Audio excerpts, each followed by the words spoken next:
Bom, vamos lá, pessoal. Hoje estou gravando a nossa última aula do curso, né, do que foi programado aí para essa turma, né, para essa série.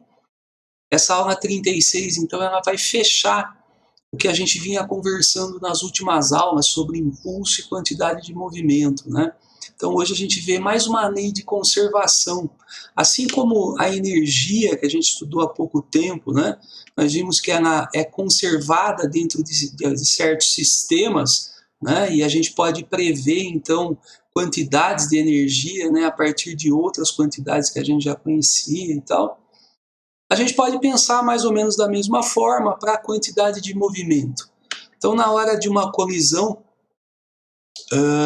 ou de uma explosão, por exemplo, nós vamos ver esses dois casos aí, nós vamos perceber que a quantidade de movimento que o corpo tinha, ele vai ter também no final, se a gente pensar em termos de somatório, né? De total. E é isso que a gente vai conversar basicamente hoje, tá? Eu quero mostrar as duas situações, quero deduzir para vocês essa ideia, né? Uma relação aí para a conservação da quantidade de movimento e mostrar alguns exemplos, e aí a gente finaliza essa nossa aula, tá bom? Vamos lá, vamos dar uma olhadinha. Nessa primeira tela, a gente tem a situação da explosão, né? Imagina aqui uma bomba aqui, tá vendo? E essa bomba, antes, ela estava inteirinha aqui, tá vendo? Então, no começo, ela estava intacta aqui. Só que na hora da explosão, a gente tem isso aqui, ó, pedacinho de bomba voando para todo lado, né? A gente percebe que cada um desses pedacinhos tem uma massa diferente e vai ter uma velocidade diferente também, tá vendo? E se vocês olharem essas setinhas aqui, tá vendo? Essas setinhas são vetores que estão representando a quantidade de movimento de cada um. Então, alguns têm uma quantidade de movimento maior, tá vendo? Né?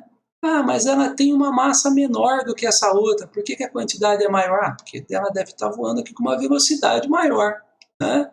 E algumas pode ter pouca velocidade, mas pode ter mais massa, né? E a gente vê então que está voando pedacinho para todo lado e cada um com uma quantidade de movimento diferente. E aí a gente poderia imaginar o seguinte: ah, mas da onde que veio toda essa quantidade de movimento? Né? Se ela não existia no começo não tinha nenhuma quantidade de movimento, né? Como é que pode ter quantidades de movimentos de todo tipo no final? Né?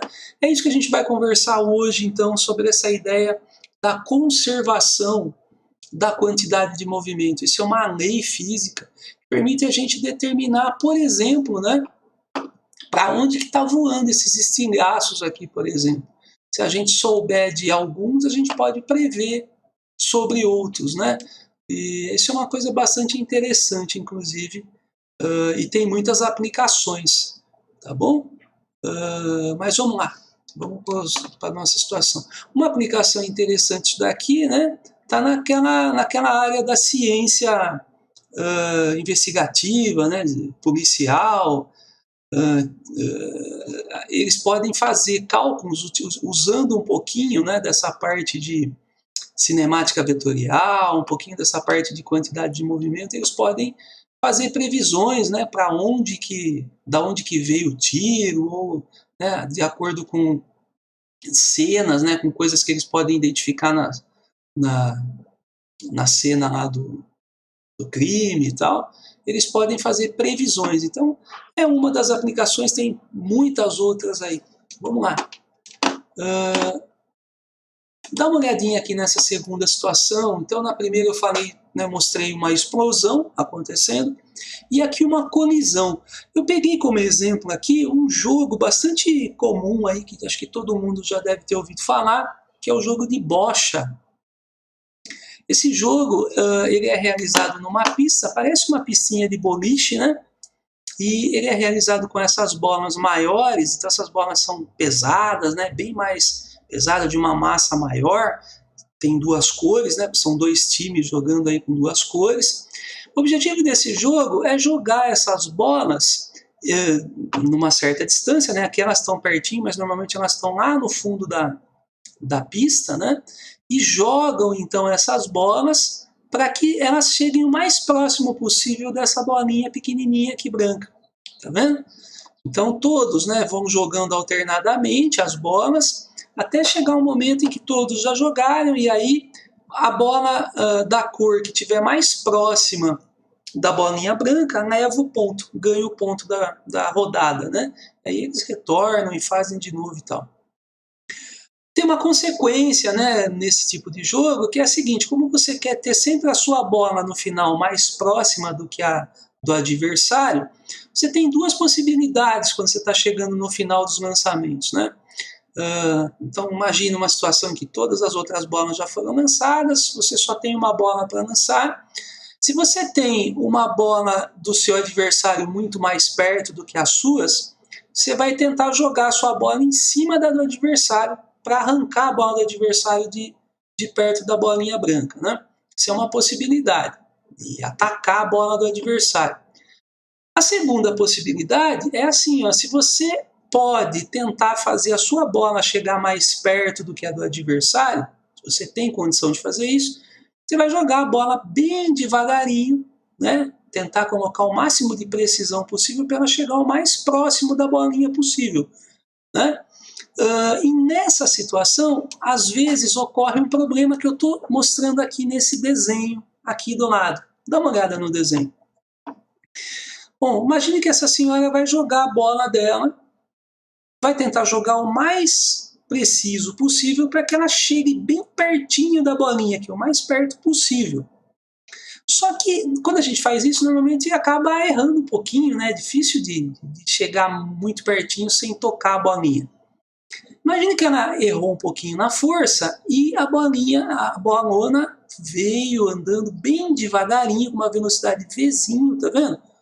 Bem pequena, só que ela errou um pouquinho na força, então ela vai acabar batendo na bolinha. No momento em que ela bate na bolinha, eu representei aqui, ó, o momento em que ela bate na bolinha. Olha o que acontece. A bolona, ela até perde um pouquinho da velocidade, mas nem é perceptível, porque ela já estava bem devagarinho, então ela continua se movimentando devagarinho, diminui um pouquinho sua velocidade.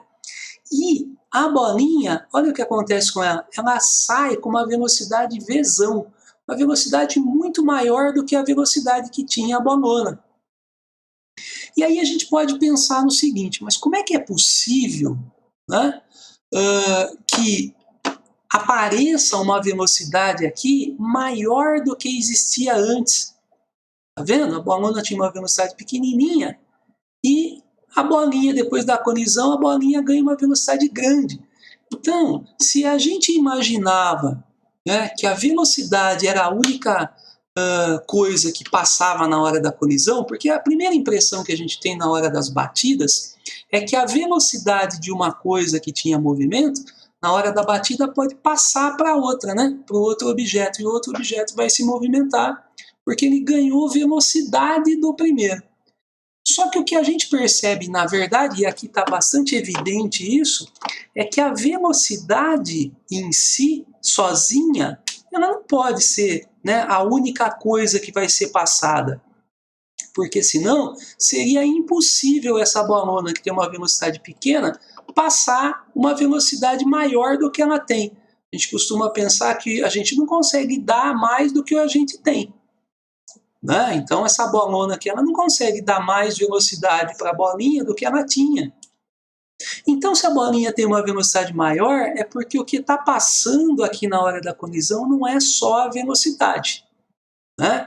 Então, o que a gente sabe, pessoal, por experimentação mesmo, né, fazendo esses experimentos, é que o que passa de um corpo para outro na hora da colisão não é a velocidade, e sim a quantidade de movimento, tá?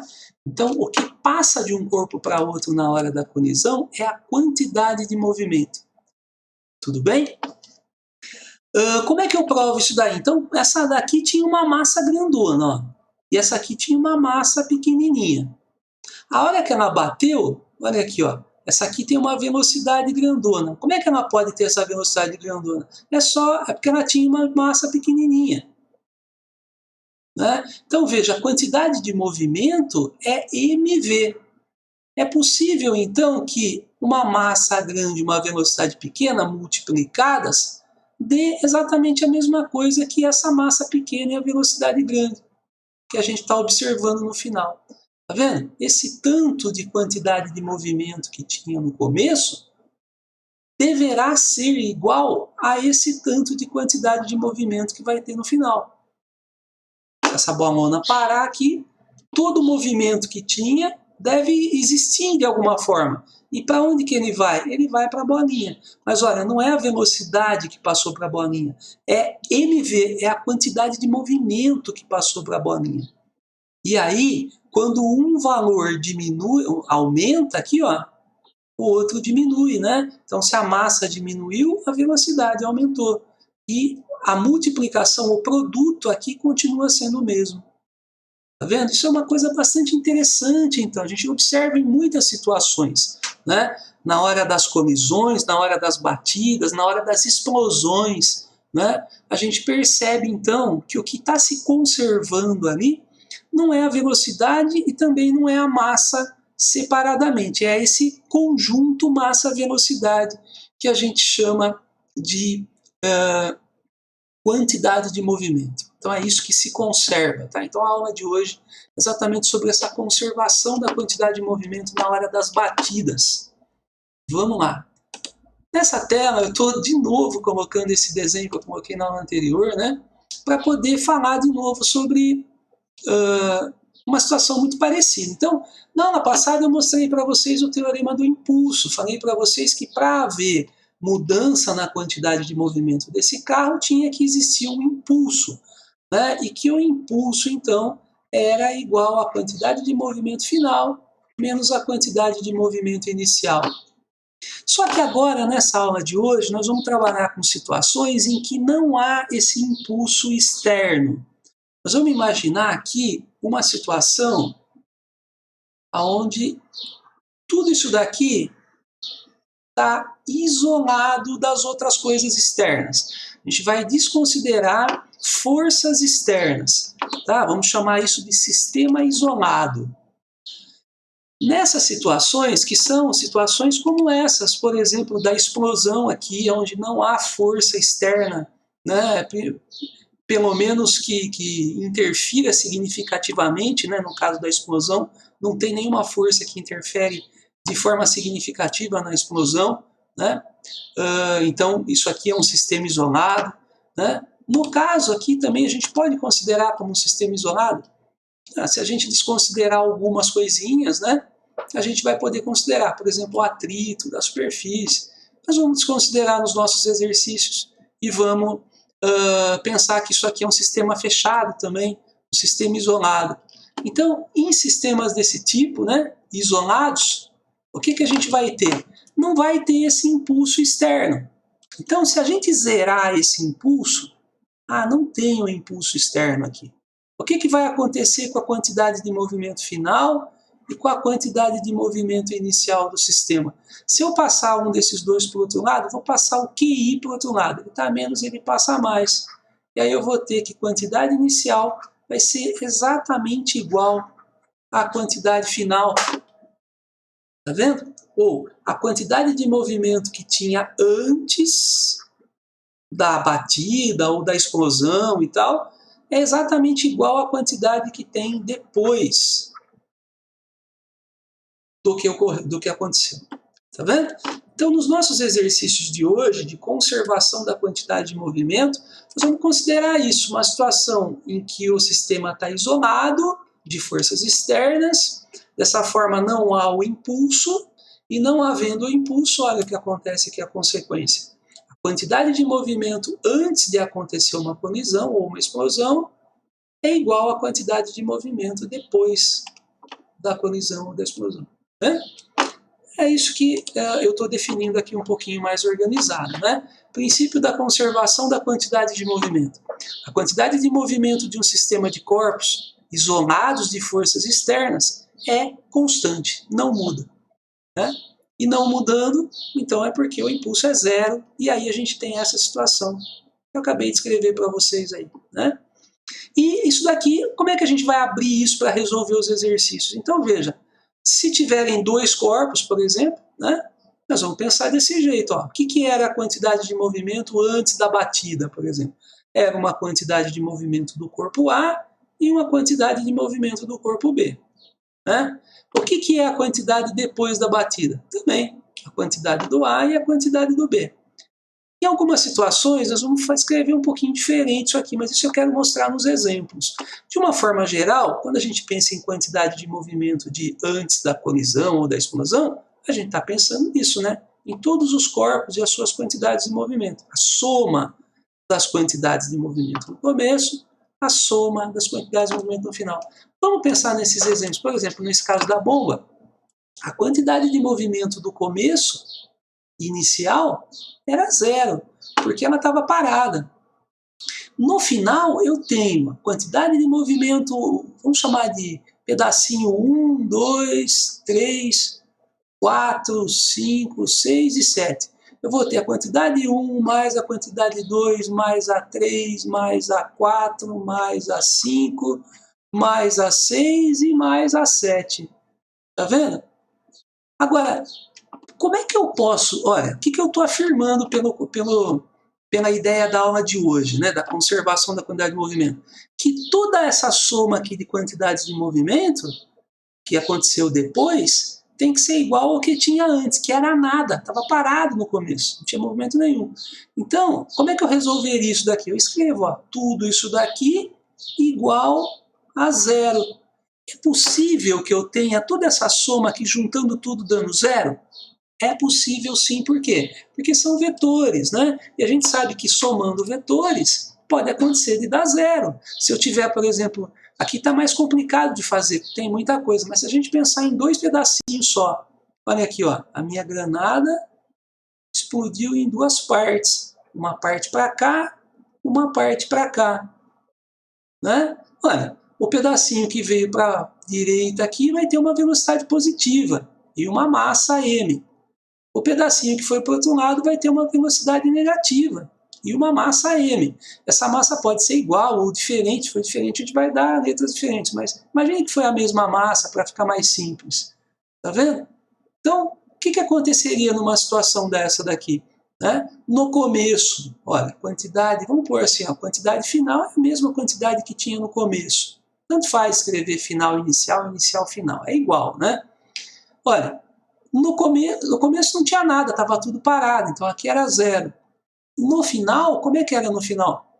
No final, a soma dessas duas quantidades é zero. E não pode ser mesmo? Por exemplo, ó, m vezes v menos m vezes v, né? Aqui seria mais, mas aqui uma das duas é negativa, né? Uma das duas aqui seria negativa. Essas velocidades poderiam ser diferentes, as massas poderiam ser diferentes e tal, valores poderiam ser diferentes, mas isso aqui pode realmente dar zero, e vai dar zero numa situação desse tipo aqui, em que no começo estava parado, né? E no final aconteceu o movimento. Às vezes acontece o contrário também, às vezes acontece de parar no final alguma coisa, né? Tinha duas coisas em movimento e no final para. Pode acontecer isso também. Aqui, ó, nessa situação, a gente poderia pensar também, o que a gente tinha aqui? Antes e depois, né? Antes da colisão tinha esse corpo em movimento, então m vezes v, esse corpo parado, então eu só precisaria escrever m vezes v do primeiro lado da minha equação, tá vendo? Mais zero, né? Porque aqui não teria movimento, a velocidade aqui é zero, não teria movimento, não precisaria. m vezes v igual. E aí no final eu poderia ter, por exemplo, só esse daqui, a bolinha se movimentando, ou as duas se movimentando. O que estiver se movimentando aqui, a gente coloca na segunda parte da equação. Então, por exemplo, se só essa bolinha está se movimentando, então só mv, né, do outro lado da equação. Coloca os valores e faz a continha e a gente determina o que precisar. Vamos para os exemplos, vai ficar mais organizado, né? Tem dois exemplos bem feitinhos aqui. Esse primeiro exemplo é clássico, pessoal, tão clássico que eu acho que deve aparecer muito parecido aí para vocês, um probleminha do canhão, tá? Isso aparece em todo lugar. Ele fala o seguinte: um canhão de artilharia horizontal de 1 tonelada, essa é a massa do canhão, vou escrever aqui, tá? Massa do canhão, 1000 quilos, 1 tonelada. está parado no começo. Então a velocidade inicial dele é 0. Tudo bem? Vamos escrever como velocidade do canhão, né? Vou escrever aqui velocidade do canhão inicial, né? É 0. Tudo bem? Aí ele fala assim, ó, que ele dispara uma bala de massa 2 kg. Ah, vamos fazer o seguinte, vamos tirar isso aqui, porque aqui a bala ainda está dentro do canhão, né? Quando ele está parado, está tudo parado no começo, tudo bem? Ele dispara então uma bala, vou escrever assim, ó, massa da bala, 2 kg. Tudo bem? Com uma velocidade, então a velocidade da bala, 300 metros por segundo. Ele fala assim, determine a velocidade de recuo do canhão logo após o disparo. Gente, ó, imagina a situação. Antes do disparo, essa bala de canhão aqui, ela estava dentro do canhão. Estava tudo junto aqui, ó. Tudo bem? E estava parado, estava tudo parado. Depois do disparo é isso que aconteceu. A gente tem a bala se movimentando para cá, com uma velocidade grande, aí a velocidade da bala, e o canhão vai se movimentar um pouquinho para trás, com uma velocidade de recuo do canhão aqui. Como é que eu sei que ele vai um pouquinho para trás? Bom, lógico, na prática a gente percebe isso o tempo todo. Toda vez que, né, um objeto atira, uma arma, por exemplo, atira, ela tem esse recuo aí. Mas esse recuo, ele está previsto, então, nessa lei de conservação da quantidade de movimento. Porque, olha, se no começo estava tudo parado, a quantidade de movimento total no começo era 0. No final, a quantidade de movimento tem que ser 0 também, gente. Porque ela vai se conservar. E como é que ela pode ser 0 se eu tiver só a bala se movimentando? Aí eu não vou conseguir zerar isso. Para conseguir zerar no final, eu tenho que ter um outro pedaço, que é o canhão, se movimentando para o outro lado, para poder tirar um do outro e dar 0. Vocês percebem, então, que existe uma lógica para isso, né? E vocês percebem também que essa ideia da conservação da quantidade de movimento está muito relacionada com o princípio da ação e reação, terceira lei de Newton, né? Inclusive, o Newton, quando ele escreve as leis dele no livro, né, no Princípio, ele também fala sobre isso, está tudo junto lá. Tá? A gente é que separa para poder estudar com mais detalhes, tá bom? Mas na verdade está tudo junto lá, essas ideias do Newton aí. Então, gente, tem que ter esse recuo para que realmente zere no final também. Vamos escrever então o princípio da conservação. Ó, a quantidade de movimento que vai ter no final é a mesma quantidade de movimento que tinha no começo. Ou posso escrever ao contrário, né? A inicial depois a final. Por que eu coloquei a inicial aqui, ó, depois, né? Porque no começo estava parado, aí eu vou botar um 0, é melhor colocar um 0 desse lado do que desse. Mas tanto faz, não tem problema nenhum, tá bom? Vamos lá? Vamos escrever isso daqui então. Ó, no final, o que eu tenho então? Eu tenho a bala se movimentando e tenho o canhão se movimentando. Então eu tenho quantidade de movimento do canhão mais a quantidade de movimento da bala. No começo, o que eu tenho? Nada. No começo eu não tinha nada de movimento, né? Ó, quantidade do final e a quantidade do começo. Pode escrever assim, ó, depois e antes. Se vocês quiserem escrever assim, né? Quantidade depois, quantidade antes. Então, antes do disparo, não tinha nada. Depois do disparo, tem 2 movimentos. Então, escreve os 2 aqui. Substituindo agora, olha, o que é a quantidade de movimento do canhão? É a massa do canhão vezes a velocidade do canhão. Mas, o que é a quantidade de movimento da bala? É a massa da bala vezes a velocidade da bala, igual a 0. Ah, mas como é que eu posso juntar isso daqui e dar 0? Ah, porque alguma coisa aqui vai ser negativa. O que vai ser negativo aí? A velocidade que está ao contrário, né? Se a gente considerar como positiva essa daqui da bala, então essa do canhão é negativa porque ela está para o outro lado. Tudo bem? Se a gente considerar a do canhão como positiva, então a da bala é negativa. De qualquer forma, nós vamos ter situações aqui contrárias e as velocidades têm que ter sinal diferente, tá bom? Eu vou considerar a bala como positiva e o canhão como negativo, indo para a esquerda.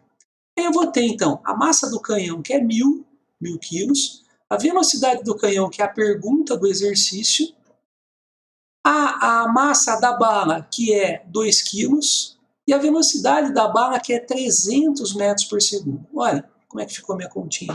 E agora eu consigo determinar a velocidade de recuo, então. Olha, isso daqui vai ficar 1000 VC igual, esse 300 vezes 2 é 600, vou passar para o outro lado, vai ficar menos 600. Então, VC é menos 600 dividido por 1000.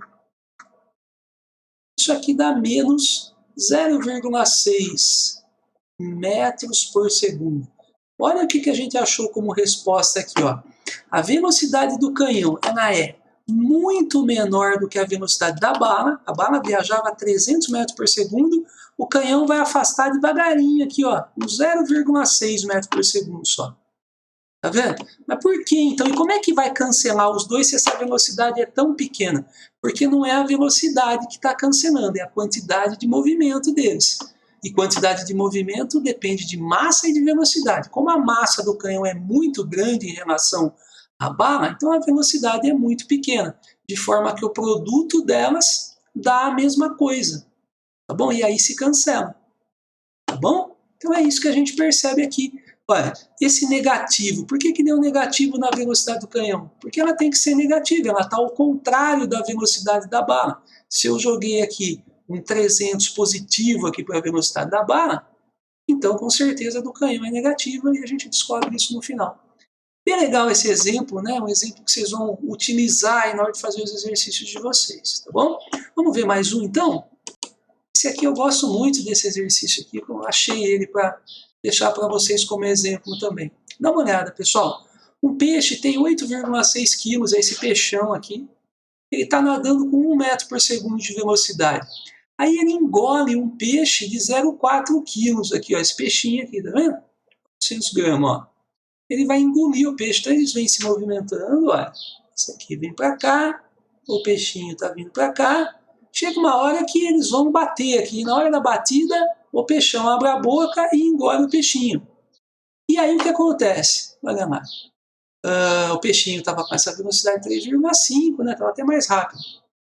Como indicado na figura. Determine o módulo da velocidade do peixe maior imediatamente após engolir o menor.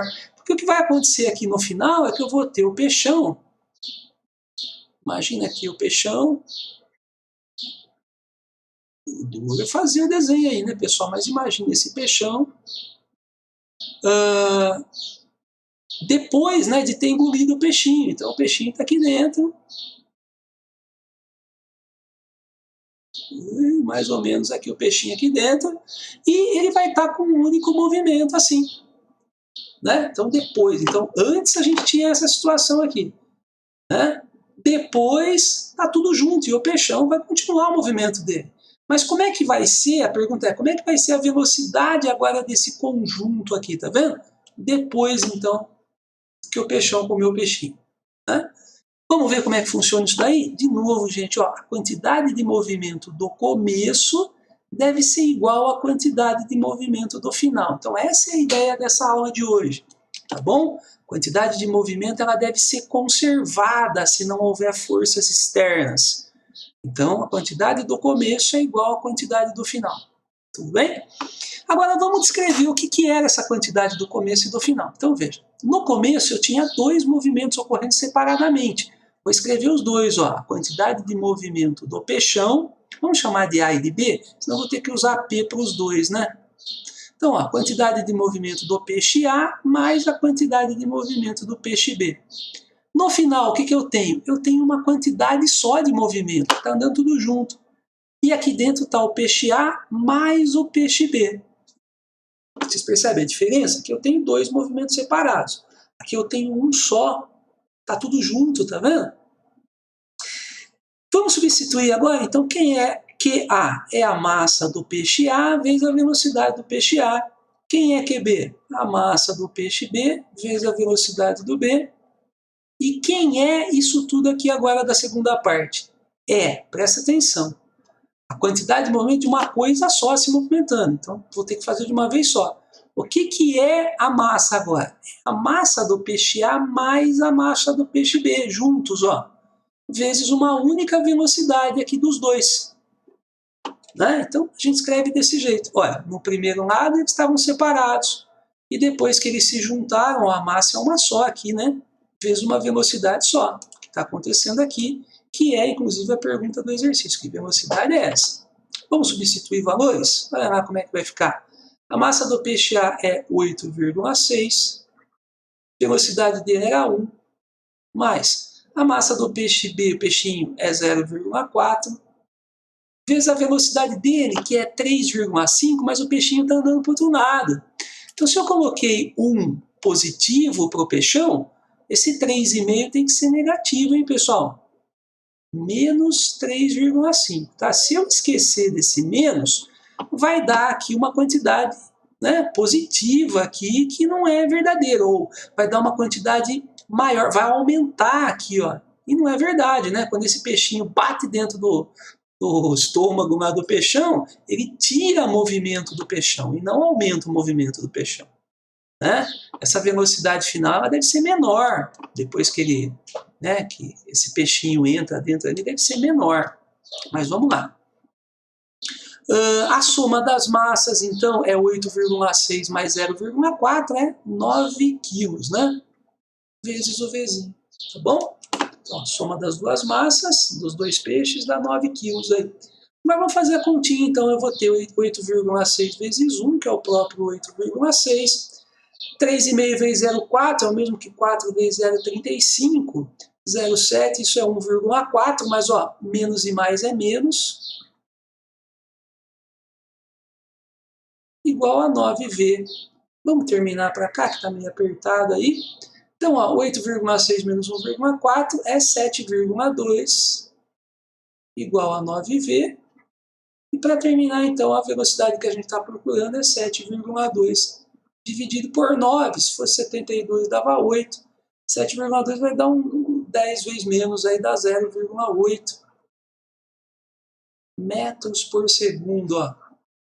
Essa é a velocidade que ele vai ter. Vejam que ela deu positiva, tá vendo? Tá certo, porque ele está andando ainda para a direita, do mesmo jeito que ele estava no começo. Ele só diminuiu a sua velocidade. Tá vendo? Que era 1 metro por segundo e passou a ser 0,8 metros por segundo. Por que diminuiu a velocidade? Porque a massa aumentou. Então, quando aumenta a massa, diminui a velocidade, para que o produto massa-velocidade permaneça ainda igual era no começo, né? Permaneça constante aí. Tudo bem? É isso que eu queria mostrar para vocês, gente, tá? Nesses exemplos, eu acho que são 2 exemplos bem interessantes aí, para a gente poder resolver os nossos exercícios, tá?